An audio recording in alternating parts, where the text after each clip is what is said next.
said it would take a game to see if he had that je ne sais quoi, that athletic arrogance. Did you see that from Drew Lock? I said it would take games, plural. No, I think he did fine yesterday. I really do. And after watching the tape and seeing it all, to where you can rewind it, he missed some throws, from an accuracy standpoint, missed some reads. But I think overall it was a good first game for him. And I think anything more than that would be stretching it. When you look back, Coach, would there be times to maybe open it up more for him? Oh, and I say that because the line was blocking. It looked like he's getting pretty decent protection. Is there a chance to kind of take the training wheels off? Is that more of a process? Yeah, I think the opening up thing and the so-called conservative label that I think some of you asked me after the game. We had a 3rd and 1 and a 3rd and 2 that we thought the best way to go about was running it. And when you don't make those, that's immediately what you start thinking. Whereas if you make those, or at least one of them, now you can open it up. You've established some runs, get a little play pass in there. I don't think we were conservative to the point, to protect him. You know what I'm saying? What's about Drew? What did you watch this morning about his operation in terms of getting everybody lined up and protection? Yeah, I thought that was good, and that's and I, said that after the game yesterday too. The other stuff will come if he's good enough, but he's first got to show that he can run the offense, the things that happen before the ball is snapped. And then obviously after the ball is snapped, that will come with time, you hope. But he handled the pre-snap stuff good. Courtland said he changed the route on that first touchdown. Is that what happened? What did you think of that? No, it was tagged that way. He had the ability to change the route. Draymond Jones, first career interception. How has he kind of progressed along this rookie season, obviously not being on the field all the time, too? Yeah, I think the last few weeks he has progressed, the last month or so. That was a good play on his part. A lot of times you can look at that, well, that's just a lucky play. But, we tell the guys when he's in the technique that he had there to be aware of a screen. And he was. And to me, that's the big thing, that he was aware that the screen could happen. And then when it happened, he did a great job catching it. So, but the awareness part is what made it possible. And to me, that's an indication of a guy improving. The defense held after the sudden change, and Justin made that play on 3rd and 1 there. Yeah. On the last drive. What do you think of your defense in the fourth quarter? I thought the defense overall battled those guys pretty damn good. They're a good offense, with Rivers at quarterback and the receivers they have, the backs they have.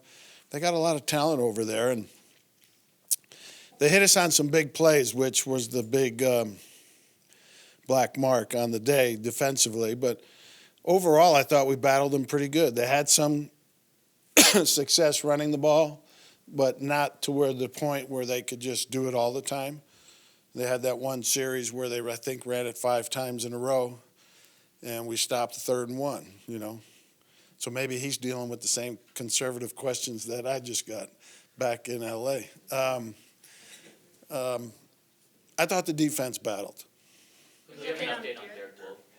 Yeah, he right now it's not official, but I don't know that he'll be able to play again this year. I don't think it needs surgery, but he did dislocate his elbow, and the time involved with that healing and where we're at in the season probably precludes him from playing anymore. Will you place him on IR? What's that? Will you place him on IR? That's a good possibility, yeah. He had an issue with the way that play went down because Yeah, I guess the play was, there was a false start, and the play was being blown dead. But, when you get a 4th and 1 situation at that point in the game and you're home, there's a lot of crowd noise, and to the defense of both teams, sometimes you don't hear those whistles. In what ways did Derek Wolfe help your defense improve over the course of the year? He was just solid, played good, was where he was supposed to be with the right mindset. He played physical. I don't know this for sure. You guys probably do. I think he had a career high in sacks. which for a guy at the stage in his career, it speaks to his resiliency and the work that he's put in and the effort he was playing with. Would you like to see him back? Pardon me? Would you like to see him back? Sure. He has said that your system does help him because it allows him to make plays. Could you explain a little bit more in detail what that means for D linemen? Not really. But, I think the D linemen in our system, because when we are in our base package, there's 5 guys on the line, not 4. And we play a lot of nickel just like everybody else, and he's playing defensive tackle just like everybody else. I don't know, but there has been guys that interior defensive linemen over the years in this system that have had better years than they've previously had. With Wolf going down, not that you want to see it, but does that, I guess, give you a better chance now to look at all these young guys that you keep having to decide on, DeMarcus or Gotsis, or see more? Yeah, well, obviously, DeMarcus would be the next man up, and we'll go from there. Joel James practiced fully this past week but did not play. Is there a frustration level amongst you and Mike Munchak that this hasn't been resolved? Yeah, we expect him to be ready to play this week. What about with Vaughn? I know you said after the game that you understood what he went through. Where does that stand with him this week? I haven't got any update yet today, but I do think there's a good chance he'll be able to go this week. He just didn't think, and I agreed with him that he would have been effective. I think it would have been playing on his mind too much. And he tried hard. He went out there and worked hard and spoke to the trainers. And these trainers here know him for a long time, and they felt they agreed with him. How effective was AJ, and pretty impressed that he battled through that? Yeah, very impressed that he battled through. He didn't play quite as good as he had been, but he was out there battling, and by no means was he even close to 100%. And you saw it on some plays where he was reluctant to stick his foot in the ground, and it, contributed to him getting blocked sometimes. But overall, he battled through it and played well. Juwan were to play this week, would he go back to the right side? Yes. I mean, that's where he would start out at. Yes. Same situation where if he's playing, he's starting, you're not trying to ease him. Well, no. If he's playing, he's not going to play the entire game. Right. That would be unrealistic to expect him to go play 60, 70 plays. So there'll be some type of in and out there. There were more than 19,000 no-shows at the game. Did you notice a thinner crowd, and what did you make of it? No, I mean, obviously you notice it because people talk about it, but I thought the crowd that we had there was great, and it's become very evident to me that how much the fan base here loves the Broncos and depends on them. Our previous home game against Cleveland, man, it felt like a playoff game. The atmosphere in the stadium, the electricity. It's disappointing that there were so many no-shows, but we're happy that the ones that did come, and we're working hard to get the ones that didn't come to feel better about coming. Has Courtland Sutton exceeded your expectations, or is he right where you thought he'd be?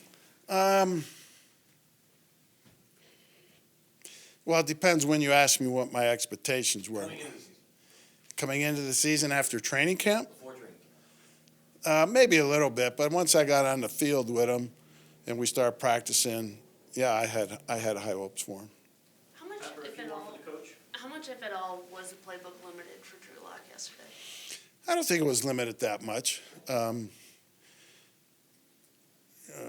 don't think so. I mean, obviously, we weren't going to have an expanded play list to where he had too much to learn in too short of a time. Not to learn is probably the wrong word because he can learn it, but execute. So, a little bit. What did you attribute the struggles in the second half on offense to? Well, we didn't get the 3rd and 1, the 3rd and 2 we talked about. So that you lose 2 possessions right there. So, and then they're a good defense too, and they played better than we did. A few weeks ago, you talked about Deshaun Hamilton needing to show more. Now, what do you see from him going forward to get that drop in the fourth quarter? Yeah, he's going to have to overcome that drop. He can't have a hangover from it. He's got to get back on the saddle, be ready for the next one that comes his way, and catch it. You know, that's the biggest thing you worry about. And he's got to acknowledge that he dropped it and move on. Last one, Troy. On that last play, when you drew the PI, what went down? You said after the game. What happened there was when I switched over, because we were on defense and they made their field goal, Rich asked me if I wanted to take a knee, and I said no. And that was that. At first, I suggested going over the middle with something deep down the middle and bang a timeout. But he wasn't too keen on what we had available there. So we just said, let's throw a deep ball to Courtland and see what happens. Thank you very much, Coach. Okay. Okay.